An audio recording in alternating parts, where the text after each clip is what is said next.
Purnia police ने नेपाल और पाकिस्तान के रास्ते इंटरनेशनल साइबर ठगी का बड़ा खुलासा करते हुए 3 अंतर्राष्ट्रीय साइबर ठग को गिरफ्तार कर सलाखों के पीछे भेज दिया। सभी बदमाश अररिया जिले के रहने वाले हैं। आरोपियों के पास से पुलिस ने 6 mobile phone, 5 SIM card, 8 debit card, 1 Bolero, नगद 96,000 रुपये और 6 खाता जब्त किया है।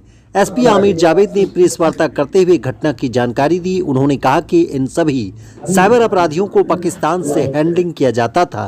पाकिस्तानी आका ने नेपाल में अकाउंट खुलवाया जिसमें साइबर ठगी की राशि जमा की जाती थी। पुलिस ने पूर्णिया के जलालगढ़ से तीनों को धर दबोचा।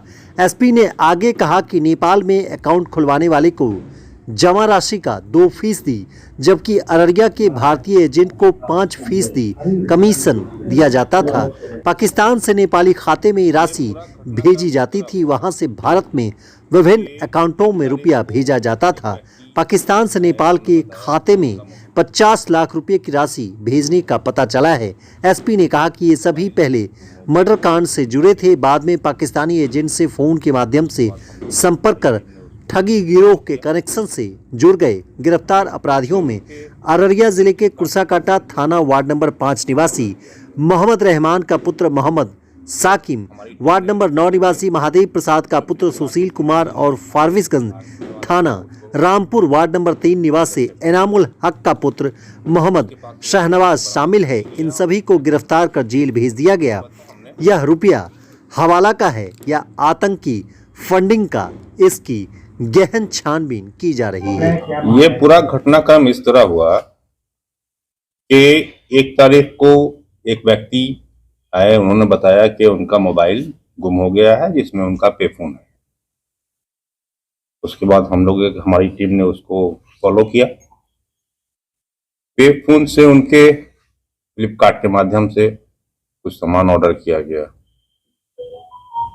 तो हमारी टीम ने रेकी करके जो फ्लिपकार्ट से सामान आने वाला था उसको इंटरसेप्ट किया। उसके पास से वो मोबाइल तो बरामद हो ही गया और उसने एक्सेप्ट भी किया कि ये फोन चोरी हुआ था, हमने फोन पे का यूज करके इनका सामान, घड़ी या जो भी फ्लिपकार्ट से ऑर्डर किया था, ये हमारा काम है। लेकिन जब इसको हम लोगों ने इन्वेस्टिगेट किया पूरी चीज को, तो ये एक बृहद साइबर फ्रॉड का एक छोटा भाग निकला। साइबर फ्रॉड इस तरह से था कि ये जो 3 आदमी पकड़ाए हैं अभी अररिया के, शहनवाज, साकिम और सुशील, ये तीनों पहले मटर का काम करते थे नेपाल से। उसके बाद पिछले 1 साल से ये मटर का काम छोड़ करके साइबर फ्रॉड में शामिल हो गए। और मजे की बात यह है कि इनका हैंडलर पाकिस्तान में बैठता है। वो वहां से पाकिस्तान से उसने अकाउंट प्रोवाइड कराया इनको। ये नेपाल जाकर के इन्होंने नेपाली व्यक्तियों से अकाउंट खुलवाया। पाकिस्तान के माध्यम से उस नेपाली अकाउंट में पैसा आता था। उसके बाद वो नेपाली अकाउंट से पैसा, ये तीनों ये एजेंट का काम करते थे अपने हैंडलर के लिए, और वो निकाल करके लाते थे इंडिया से ये पैसा निकल करके फिर विभिन्न अकाउंट में जाता था, जो अभी हम लोग इन्वेस्टिगेशन कर रहे हैं। पर्पस क्या था इस पूरे सिंडिकेट का, ये अभी इन्वेस्टिगेशन का विषय है। ये तीनों अररिया से हो रहे हैं सर? ये तीनों जलालगढ़ के आसपास पकड़ाए हैं, जहां वो फ्लिपकार्ट का सामान लेने के लिए गए थे, लेकिन रहने वाले अररिया के हैं। बरामद कैसे हुआ सर? बरामद बहुत सारा ATM कार्ड, मोबाइल और पैसा, लेकिन साथ में जो ट्रांजैक्शन इन्होंने पिछले 1 महीना में 40 से 50 लाख रुपया का ट्रांजैक्शन हुआ है, जो एक अकाउंट हम लोग पकड़े पाकिस्तान के थ्रू इन्होंने किया है, वो बरामद हुआ। वो पूरा ट्रांजैक्शन रिपोर्ट आ गई है और अब हम लोग उसको डिकोड करने की कोशिश कर रहे हैं कि ये आखिर मामला क्या था, किस वजह से ये पाकिस्तान का हैंडलर नेपाल के थ्रू इंडिया में पैसा कहाँ भिजवाना चाह रहा था। ये चैनल को हम लोग पूरा डिकोड करने की कोशिश। किसके नाम से अकाउंट था सर? डिफरेंट अकाउंट है, डिफरेंट आदमी के नाम से है, जो अभी सब इन्वेस्टिगेशन में है। पाकिस्तानी व्यक्ति के संपर्क में आतंकी कनेक्शन भी है इससे? ये इस मौके पर इन्वेस्टिगेशन जस्ट शुरू हम लोगों ने किया है, नहीं बोल सकते हैं, हो भी सकता है, नहीं भी हो सकता है। पाकिस्तान से संपर्क हुआ कैसे हुआ, किस तरह से? इन्होंने बताया कि एक कॉल के थ्रू इनको बात हुई थी पाकिस्तान से, जहां उसने इनको बताया कि तुम नेपाल में अकाउंट खुलवाओ, वहां मैं पैसा डालूंगा। नेपाल का जो आदमी अकाउंट खोलेगा, जो नेपाल का व्यक्ति है, उसको इस अकाउंट का 2% मिलता है। इनको 5% पर एजेंट बनाया गया था। ये एजेंट हैं उस हैंडलर के। तो ये 40 से 50 लाख रुपए जो इसके अकाउंट में, जो फर्स्ट अकाउंट में आप लोग जो इन्वेस्टिगेट किए, उसमें जो है उस पैसे का क्या मतलब, किस लिए उस पैसे वो चूंकि वो लास्ट एंड है, वो अभी इन्वेस्टिगेशन कल ही हमने शुरू किया है, वहां तक अभी हम लोग नहीं पहुंचे हैं। वहां तक पहुंचने के बाद आप लोग को ब्रीफ किया कितने महीने से ट्रांजैक्शन हो रहा है? इन लोगों के अनुसार 1 साल से ये लोग इस धंधे में, लेकिन वो कितने हैं ये अभी आगे अनुसंधान में हम लोग खोजने की कोशिश करेंगे। इन लोगों का आपराधिक बैकग्राउंड भी है? अब फिलहाल इसके बारे में हम लोग पता नहीं किए हैं, लेकिन हम लोग सारा चीज अनुसंधान में लाएंगे। ये मॉड्यूल क्या है, जस्ट फर्स्ट स्टेज का इन्वेस्टिगेशन हम आपसे शेयर कर रहे हैं। किस पाकिस्तान नाम कुछ ये डिस्क्लोज किए हैं? पाकिस्तान नाम जो इन्होंने सेव किया हुआ है वो गलत नाम से सेव किया हुआ है। चूंकि इंटरनेशनल मामला है, इसलिए हमको सारी चीजें लेने में थोड़ा टाइम लग रहा है, इन्वेस्टिगेशन में थोड़ा टाइम। कोई शहर है पाकिस्तान एरिया? वो सारी चीजें अभी इन्वेस्टिगेशन में है, जैसे जैसे आता जाएगा हम बताते जाएंगे। क्या नाम है सर तीनों के? एक का नाम है सुशील, दूसरा शाहनवाज, तीसरा शाकिम।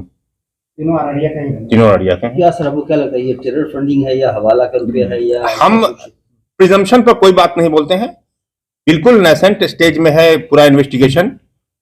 अभी जो इन्वेस्टिगेशन में बात आई है हमने आपके साथ शेयर की, आगे जो चीज आएगी इन्वेस्टिगेशन में फिर आपसे शेयर की जाएगी।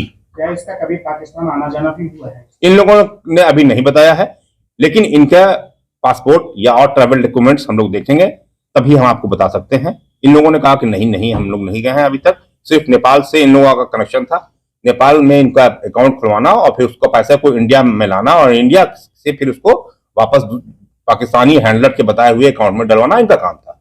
इंडिया में फाइनेंशियल टारगेट एरिया कौन सा था इनका? ये नेपाल, टोटल नेपाल। सारा यूपीआई से सब सारा काम हो रहा था, पेटीएम यूपीआई से ही हो रहा था, टोटल काम इनका हो रहा था उससे। बैंक से नहीं हो रहा था। नहीं, वो एक्चुअल में अभी जैसा मैंने आपसे पहले कहा कि मैं फर्स्ट स्टेज है, सिर्फ 1% ही इन्वेस्टिगेशन कर पाया हूं इसका। क्या पाकिस्तान में कोई लोग इससे मिले थे नेपाल में? इन्होंने तो बताया कि नहीं, कभी मुलाकात नहीं हुई है, सिर्फ मोबाइल पर व्हाट्सएप चैट होती है। कितने दिनों से ये धंधा चल रहा है? इनके बताने अनुसार 1 साल से। पनोरमा ग्रुप, जो सोचता है वो करता है।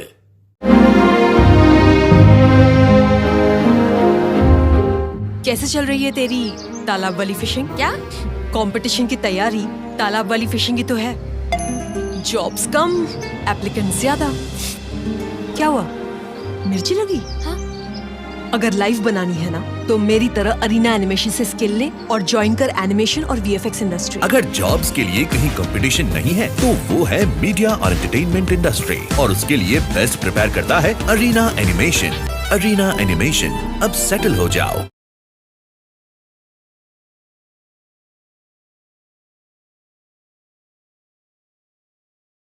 रिलैक्स फिजियोथेरापी एक्सरसाइज एवं बिजली चिकित्सा केंद्र, डॉक्टर क्षितिज रंजन, फिजियोथेरेपिस्ट, डॉक्टर विभा झा के अपोजिट, पूर्णिया। उच्चैठ कालिदास महोत्सव 2023 8 दिसंबर और 9 दिसंबर 2023 को होना है। इसका स्थान कालिदास विद्यापति साइंस कॉलेज के प्रांगण में होना है। मधुबनी निवासियों से मैं अनुरोध करूंगी कि आप सभी उच्चैठ कालिदास महोत्सव में आमंत्रित हैं।